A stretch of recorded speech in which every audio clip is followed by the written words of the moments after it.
For more than 2 years, I've told you about U.S. and other foreign billionaires pouring millions of dollars into anti-oil sands propaganda and lawsuits in Canada. It's a trade war against our country. But instead of economic sanctions, these foreigners just hire local environmentalists to attack our job-creating industries. Usually it's done in a low-profile way. Grants to eco-charities are laundered through no-name foundations like San Francisco's Tides Foundation, which specializes in keeping its donors' identity a secret. But of course, the thing about foreign billionaires who like to meddle in other countries' politics is they have massive, monster-sized egos. Like this guy, Tom Steyer, perhaps the most egotistical, arrogant leftist billionaire in America. He has spent tens of millions of dollars attacking Canada and our ethical oil. He seems to prefer the alternative, that America continues to buy oil from OPEC dictatorships. And in fact, he announced he was going to donate $100 million to the Democrats this year to help them fight the 2014 November elections. And in return, he expected them to oppose the Keystone XL pipeline from Canada. He said if they wanted that $100 million bucks, they'd have to reject Keystone, and as a consequence, keep buying oil from OPEC countries like Venezuela and Saudi Arabia. And surprise, surprise, a Democrat politician from Chicago named Barack Obama agreed to the terms. Late last week, Obama announced that he was going to delay the Keystone XL pipeline decision yet again. Oh, he's not for sale to any billionaire.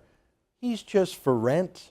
$100 million in donations to his party in an election year just to delay a pipeline a little bit longer? Sure, why not? I mean, he's already delayed it by 5 years. What's another year for $100 million? Here's a picture of Barack Obama attending a huge fundraiser at Steyer's San Francisco luxury mansion. Tom Steyer is very good at buying and selling and renting things. He knows everything, and everyone has a price. He's a former Goldman Sachs banker who set up his own bank in San Francisco called Farallon Capital. His personal net worth, according to Forbes magazine, is $1.4 billion. And much of that was made in Canadian oil and gas. When he was making money for himself and his private jet lifestyle, he loved the oil sands. For example, Farallon owned hundreds of millions of dollars worth of shares in a Canadian company called Nexen that had oil sands operations, and they made an instant 60% profit by selling to a Chinese oil company. Farallon actually invested tens of millions of dollars in British Petroleum, BP, after the explosion and spill in the Gulf of Mexico in 2010. This guy loves oil when it makes him rich. He loves pipelines too. He owned tens of millions of dollars in Kinder Morgan stock. You'll remember that's a pipeline company that has a pipeline over the Rockies from Alberta to Vancouver and then onto tanker ships. So he made his money off Canadian oil.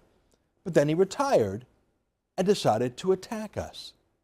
This is his bizarre attack ad demonizing Canadians as dirty, environmentally destructive, deceptive, unethical. This is what he thinks of us. This ad was so disgusting that not a single U.S. TV station agreed to air it. Even the left-wing TV stations like MSNBC down there thought it was a disgrace. And they actually said no to Tom Steyer's money, unlike Obama.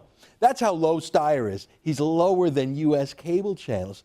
He couldn't help it. He hates us and our jobs and our desire to get rich. Oh, not Tom Steyer level rich, but rich is in good jobs for working Canadian families. He wants us to stay poor. I'll prove that to you in a moment. But here's my news. This billionaire banker, this man who was happy to make millions in the Canadian oil sands, well, he's spreading his wings. America isn't big enough for him.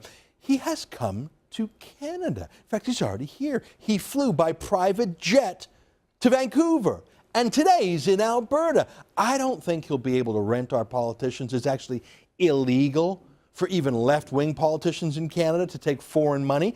But our anti-oil sands lobby groups, they love foreign money. Greenpeace, the David Suzuki Foundation, they take millions of dollars from overseas in the United States to attack Canada. Even the so-called Council of Canadians, remember them, the group that used to be against American influence? They've taken well over $1 million from radical U.S. billionaires just to attack Canadian industry. Now, Tom Steyer's visit to Canada is cloaked in secrecy. He has not published an itinerary of where he's going or who he's meeting with or who he's paying his money to. We've sent him an email. I'll let you know if he writes back. All we know is that he wants to keep America buying conflict oil from OPEC countries. instead of ethical oil from Canada. And more than that, he wants us to continue to be forced to receive lower than world prices for our oil. See, 100% of Canadian oil exports go to the U.S. We don't sell any oil to Europe or to Asia. That's one of the reasons we want to build pipelines. But Steyer wants us Canadians to continue to subsidize Americans. Hey, it was that kind of thinking that made him a billionaire. Get used to it. Here he is telling a left-wing U.S. radio station that he likes the fact that we subsidize the U.S. with low prices because we don't have any other options. Take a listen. They're trying to ship it to the Gulf of Mexico, the Pacific Ocean, and the Atlantic Ocean. They absolutely need to get this to the world, and they don't have an ability to do it. Once they get it to the world, they get completely different, not only transportation costs, but they get different pricing, because the world oil price is different from the local oil price that they're currently getting. Wow. Normally only people from countries that are our enemies, like Iran or Russia, talk that way about us, wanting to hurt us, wanting to keep us poor, to keep us economically backward, to subsidize them. It's rare to hear it from someone in the United States, supposedly our greatest ally. Now, I'm not going to write off the entire United States or even its Democratic Party. They're not all corrupt. They can't all be bought by San Francisco billionaires. Here's a Democrat from North Dakota named Senator Heidi Heitkamp. She says, quote, "It's absolutely ridiculous that this well over 5-year-long process is continuing for an undetermined amount of time.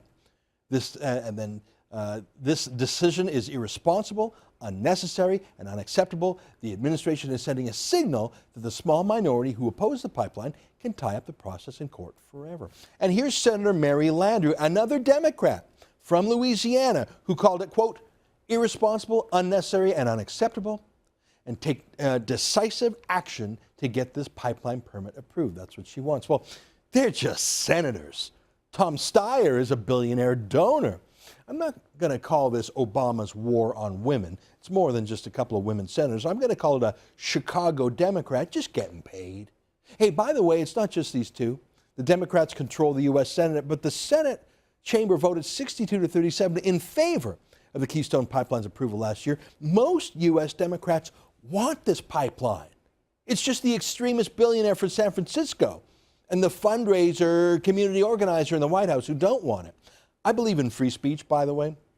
I believe in free speech even for hypocrites like Tom Steyer, who became a billionaire off the Canadian oil sands and wants the rest of us to stay poor. I believe it's his right to spend hundreds of millions of dollars in politics. I leave American campaign finance laws to Americans, but I do have a problem with foreign billionaires making secret trips to Canada, having secret meetings on how to destroy our economy in our country.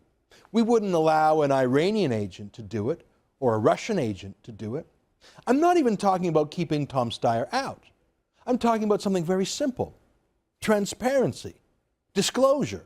I want every Canadian leftist who takes money from this U.S. billionaire to attack us, I want them to disclose it like all lobbyists have to. I'm not even against them taking that money. If you want to be a bought and paid for manservant of Tom Steyer, go ahead, wear your knee pads. If you can't find more dignified work, like being a janitor or someone who cleans out horse stables, fine. If the best thing you can do to earn a living for your family is be Tom Steyer's Canadian underminer, being Tom Steyer's paid anti-Canada lobbyist, fine, I pity you. I won't do to you what he's doing to the rest of us. I won't tell you you can't have a job, but I will say this: if you take foreign money from a foreign billionaire who hates Canada and then you lobby to stop the oil sands and pipelines, be honest enough to admit who you work for and who you are. And if you lobby decision makers, you should have to disclose that to the lobbyist commissioner. It's not just the ethical thing to do, it's the law. Then again, it's also been the law that Canadian environmental charities aren't allowed to engage in politics. That's a law that hasn't been enforced in Canada. And despite all the sound and fury, Stephen Harper hasn't enforced it in 8 years as Prime Minister either.